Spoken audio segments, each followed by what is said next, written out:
madaxweynaha maamulka Somaliland Cabdiraxmaan Maxamed Cabdullaahi Ciro oo la soo warinayay inuu ku wajahan yahay magaalada Tel Aviv ee markaasi maamulka Yuhuudda waxaan kula wadaagi doonaa xogo faahfaahsan oo halkaas laga helayo iyo heshiiska uu markaasi uu doonayo inuu la galo Abraham Akonte ee ka hor imaanaya diinta Islaamka oo wadamada Islaamka heshiiskan si weyn ay u diideen iyo xogo markaasi laga helaya safarkan madaxweynaha Somaliland uu ku qorsheynayo inuu si dhow mashaala uga baxo magaalada Hargeysa ee caasimadda maamulka Somaliland kadib markii cadaadisyo kala duwan oo kala kulmay waa markaasi dowladda federaalka soo dhawaada daawadayaal taariikhdu waxay ku aasaysan tahay 12 bisha markaasi 6 Juun sanada 2020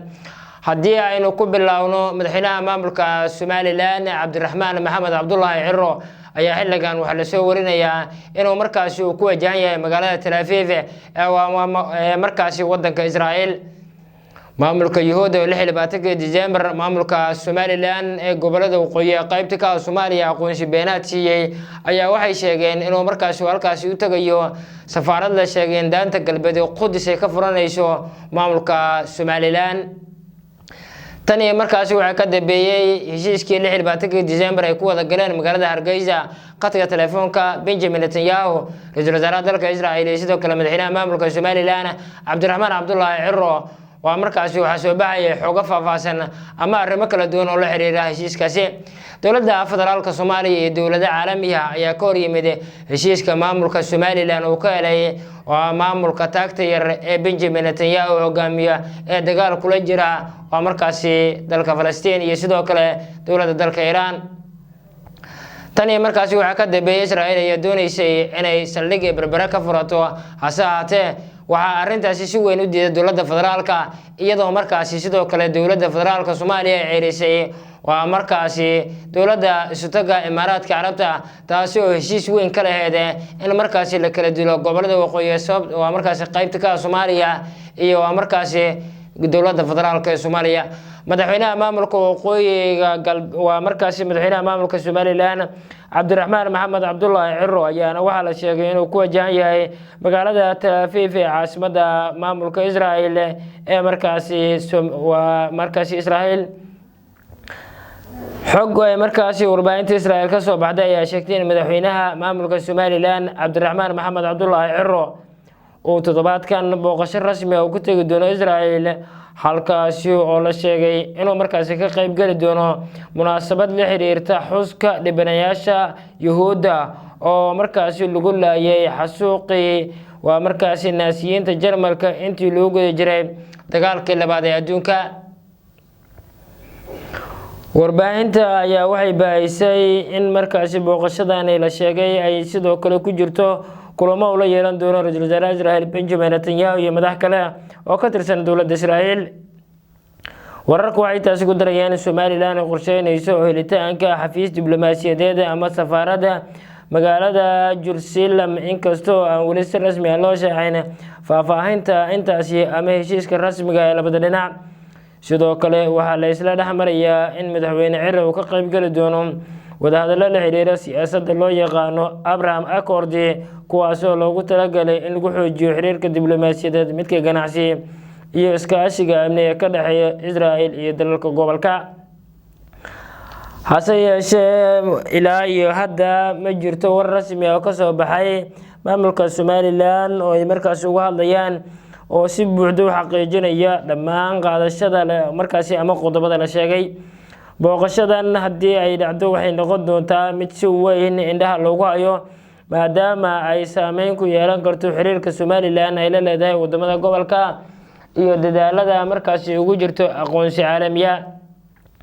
dhinacyada Somaliland iyo Israa'iil ayaa weli si rasmi ah uga hadleen wararka ku saabsan furitaanka safaarada saxiixa Abraham Accord iyo natiijooyinka la filayo in kulamada soo socda ay ka dhacaan maamulka Yuhuudda ee markaasi Somaliland tan iyo 26 December wixii ka dambeeyay markaasi oo maamulka Yuhuudda uu siiyay gobolada waqooyi qaybta ka Soomaaliya waxa socday dadaalo kala duwan oo ay markaasi ay ku wadaan xubnaha markaasi dhexdhexaadinaya labada wadan Somaliland ayaa 26 December waxay aqoonsi ka heshay maamulka Yuhuudda halkaasi oo ay markaasi heshiiskii oo wali oo markaasi uu halkiisa ka sii socon.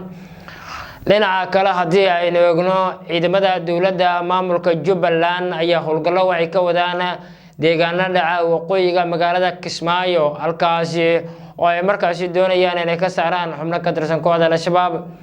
ciidamada daraawiishta dowlad goboleedka Jubbaland iyo ciidamo kale ayaana halkaasi ku sugan si ay markaasi halkaasi uga saaraan waa ammaanka magaaladaasi u sugan. dhawaan madaxweynaha maamulka Jubbaland Axmed Maxamed Islaam Axmed Madoobe tababaro ayuu ciidamo cusub u soo xiray kuwaasi oo ka mid noqonaya kuwa madaxtooyada maamulka Jubbaland.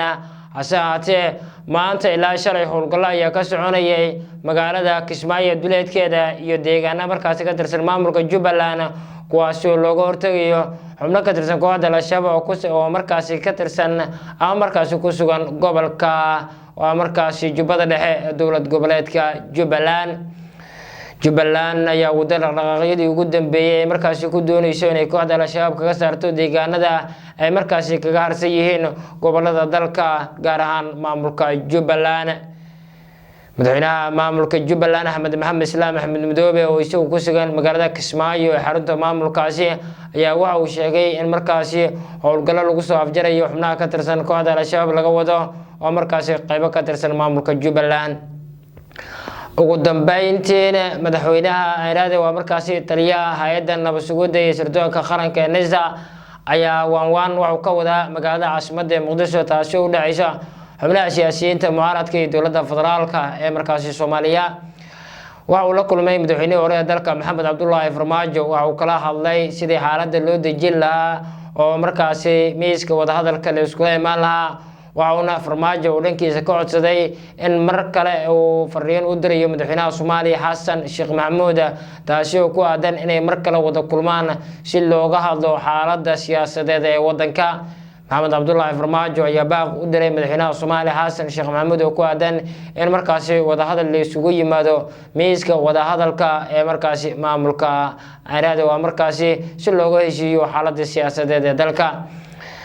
madaxweynaha Ayraade Soomaaliya Xasan Sheekh Maxamuud ayaa isagu baaqaasi wiil ka soo jawaabin. sidoo kale Mahad Maxamed Salaad taliyaha NISA waxa uu la kulmay ra'iisul wasaare hore Xasan Cali Khayre oo ay dowladda Soomaaliya ay markaasi isbuucyo ka hor ku weerartay xaafadda Barmuunta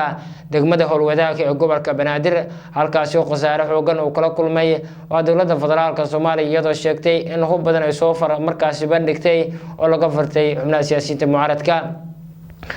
dagaalkaasi waxa ka hadlay xalay madaxweynaha Soomaaliya Xasan Sheekh Maxamuud waxa uu sheegay waxa Muqdisho ka dhacay inay yihiin wax yar oo kaliya balse warbaahintu ay si qaldan u faafisay. Mahad Maxamed Salaad kulamo kala duwan ayuu ka wadaa caasimadda Soomaaliya Muqdisho waxa uu doonayaa inuu isku soo dhaweeyo labada dhinac oo meel adag kala taagan. Shariif Sheekh Axmed ayuu la kulmay sidoo kale waxa uu kala hadlay sida xaaladda loo dejin lahaa waxa uu sheegay in cid soo weerar kartay aysan jirin oo meel ammaan ah ay markaasi degan yihiin xubnaha siyaasiyiinta oo markaasi mucaaradka ee dowladda federaalka Soomaaliya. haddaba waxyaabaha ka soo kordha safarkan Ciro uu ku tagayo maamulka Yuhuudda iyo sidoo kale howlgallada ciidamada Jubbaland wadaan iyo waawaanta wado Mahad Maxamed Salaad taliyaha NISA halkan ayaad markaasi si joogto ah uga daawan doontaan balse nagu soo biira oo shuruudaha noo buuxiya si aad markaasi uga qayb noqotaan waa markaasi asxaabta halkan ku xiran aad baad u mahadsantihiin.